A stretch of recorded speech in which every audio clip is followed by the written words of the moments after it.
Psychotherapy and Spirit by Brant Courtwright, Theory and Practice in Transpersonal Psychotherapy, the first of 5 books I'm going to be giving you in this beginner to intermediate introduction to transpersonal psychology. If you're not familiar with the term, don't click off just yet. It's not going to be just a book review video. I'm giving you the tools that you need to take your personal development and your spiritual development, let's call it your cognitive and your divine intelligence, to that next level of personal growth. If you already like things like Jungian psychology, or you're interested in things like spiritual development overall, you're going to love transpersonal psychotherapy and transpersonal psychology because it's a more academically structured version of many of the same ideas that you're already interested in.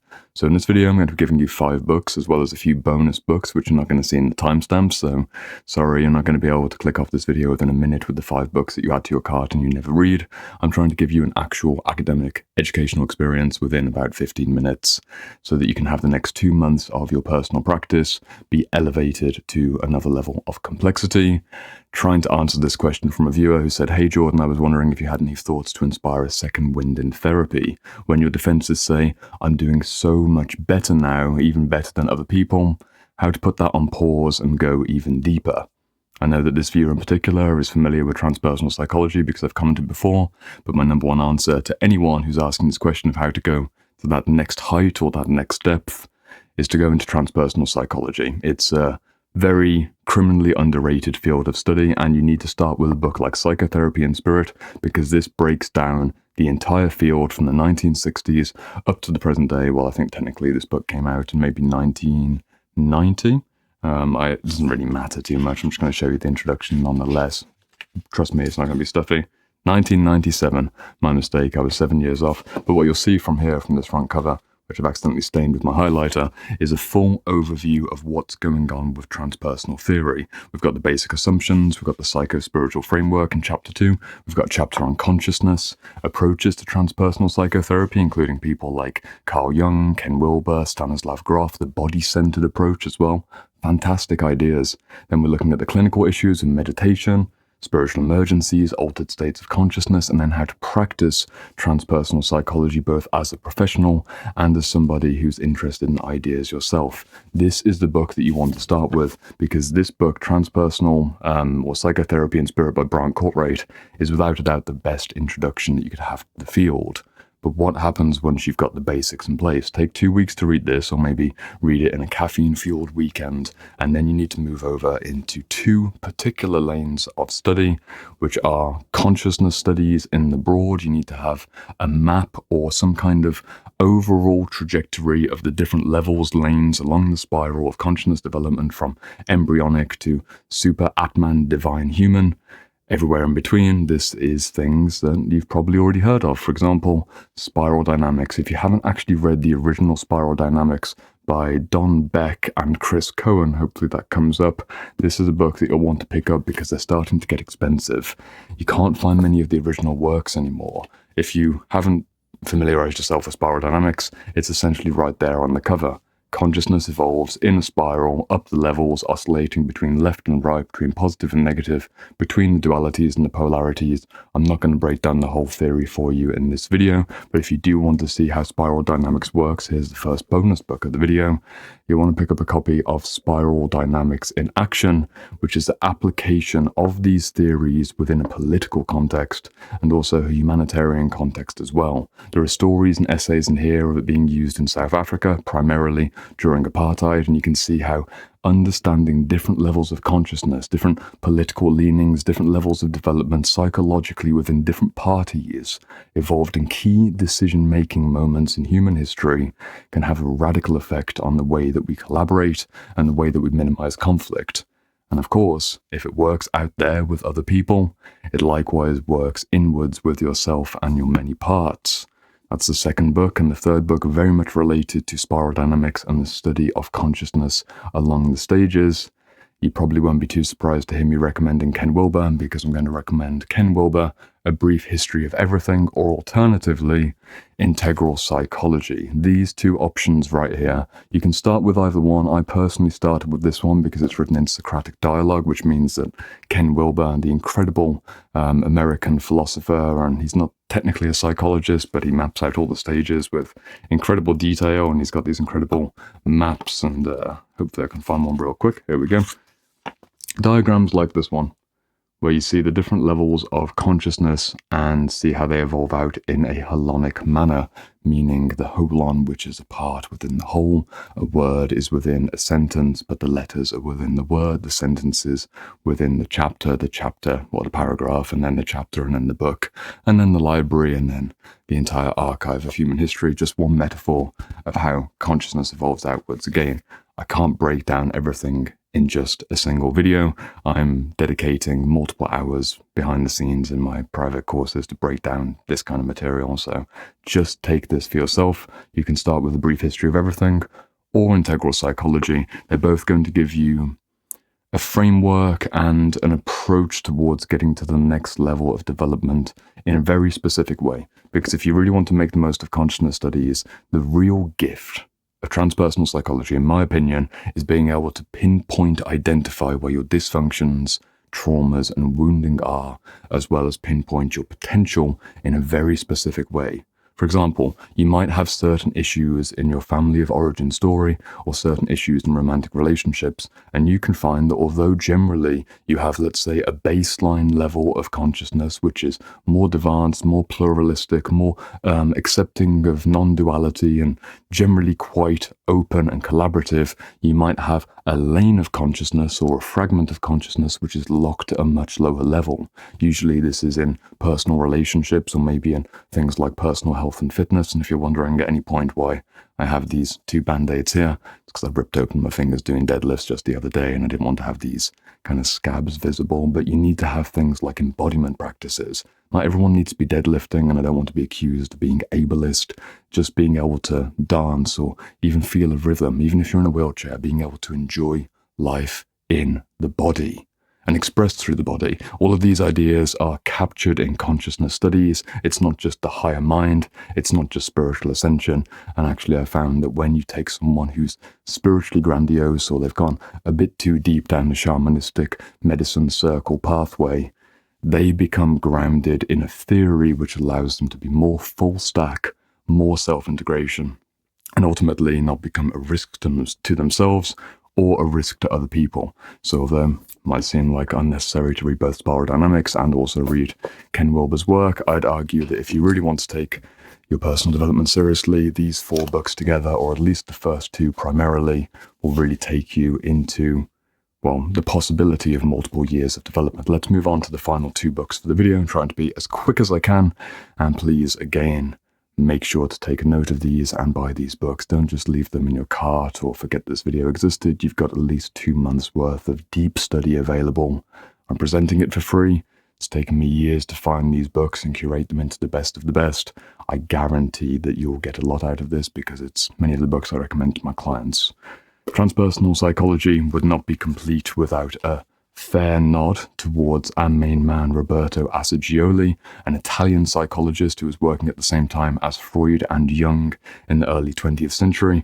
And you can pick up a book like Transpersonal Development, not by Roberto Assagioli. Well, it's by Roberto Assagioli, but it's a collection of essays and lectures and a variety of areas right there.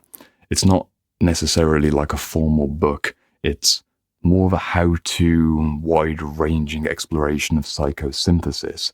If you've seen me mention psychosynthesis before, then here's another bonus book. This is the book that I recommend you go with. It's Psychosynthesis by John Furman and Ann Giller, the single best source for psychosynthesis theory, which was originally developed by Roberto Assagioli, the Italian psychologist, but it wasn't necessarily well represented. He had many manuscripts and many lectures, and he's working with private clients, but in terms of a book that we can access in the modern day, something like this is going to do you much better. And again, the reason I recommend John Furman And angular is because they take the diagrams and break them down, for example, the classic egg diagram with higher consciousness, middle consciousness, and lower unconsciousness into just wonderful frameworks that you'll be able to really map not only the unconscious personally, but also collectively, the higher, middle, and lower aspects. These are things that I've explored in depth on this channel before. If you haven't seen me before, I've got over 200 videos dealing with issues like this and issues like trauma. You can also join me in my shadow work library, which is what I believe to be the most advanced curriculum on shadow psychology, which has an entire module, Module 8,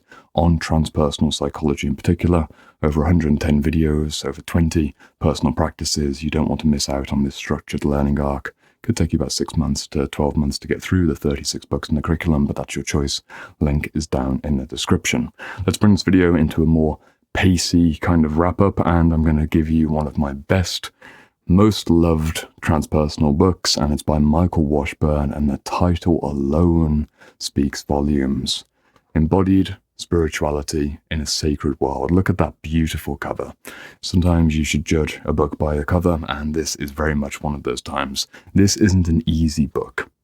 It's one of the end game books, but the reason I wanted to introduce it in this video is it would be almost ironic to go from beginner to intermediate towards advanced and map out the stages of personal and professional and collective development, and likewise do the same within the video, almost as meta commentary of, well, this is where you go when you go further down the path, trying to give you as much as I possibly can. This book, as well as this very, there we go, did a bit of a Jenga moment with the books on the shelf, the classic Ego and the Dynamic Ground, which is a transpersonal theory of human development. Michael Washburn's fantastic. It's complex language, it's very precise language, but these two books together, sitting on your shelf, they will give you a higher understanding of things like ego development and ultimately the, let's call it, the incarnation and ascension of the soul through the flesh in a form which is practical and deeply rooted in actual psychology rather than being just spiritual language. I'll give you a few examples from the Ego and Dynamic Ground of what's happening on a chapter-by-chapter basis, just so you can know what you're getting into. Again, in both of these books, this one's more of an overview, this one's more tilted towards higher development. What you will see from Michael Washburn is decades upon decades of incredible research into things like the body ego, the mental ego, the unconsciousness, meditation again, meditation being the royal road to the unconscious, regression in the service of transcendence, which is one of the best ideas, I'll come back to that one, and the regeneration in spirit and integration of the two. What can I say about this book? I could say hours and hours, so I'll just focus on that idea of regression in the service of transcendence. Regression in the service of transcendence when you're going through a dip in your life, when you're going through what some would call a dark night of the soul, as the spiral loops down before the next stage of development as you pendulate into the darkness before returning back to the light. It's a really hopeful book for people who've exhausted the day-to-day common self-development advice and are looking for more of an existentially meaningful answer to what next. What do I do next? Especially interesting when I've given this book to my midlife clients and they're in their kind of late 30s to late 40s and they're looking for deeper answers towards their soul's questions. Ego in the Dynamic Ground, Embodied Spirituality in a Sacred World, or at the very least looking towards transpersonally tilted answers towards existential meaning, will give you so much to be able to work with. Again, this is just an introduction. You can come deeper with me on my videos inside of this YouTube playlist.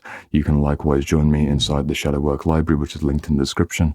Once again, I do want to emphasize I am very into the books, and this is a unique course in the sense that there's 36 of the best books from over 600 psychology books that I've read, and I'm very intense. I read them and reread them, and I'm a bit weird in that regard, but if you appreciate academic intensity, join me in the description. You can see a playlist as well down there. Free samples, let's call it. Nonetheless, little overview of what the video is about. We have got a variety of books.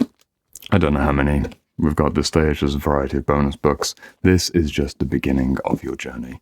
If you haven't seen transpersonal psychology before and you read a book like A Brief History of Everything and you start to understand that consciousness has different levels and lines and lanes of expression, you start to understand that you're not necessarily, try and bring up this diagram if it comes up quickly. Hopefully it does. Yeah, this is so fun. The I, the we, and the it. This is a great diagram. If you haven't seen anything like that before, if you haven't looked at how you can develop along different lanes and levels, and you start really setting out, I mean, you can see when I read a book like this, just how heavily annotated the entire process is.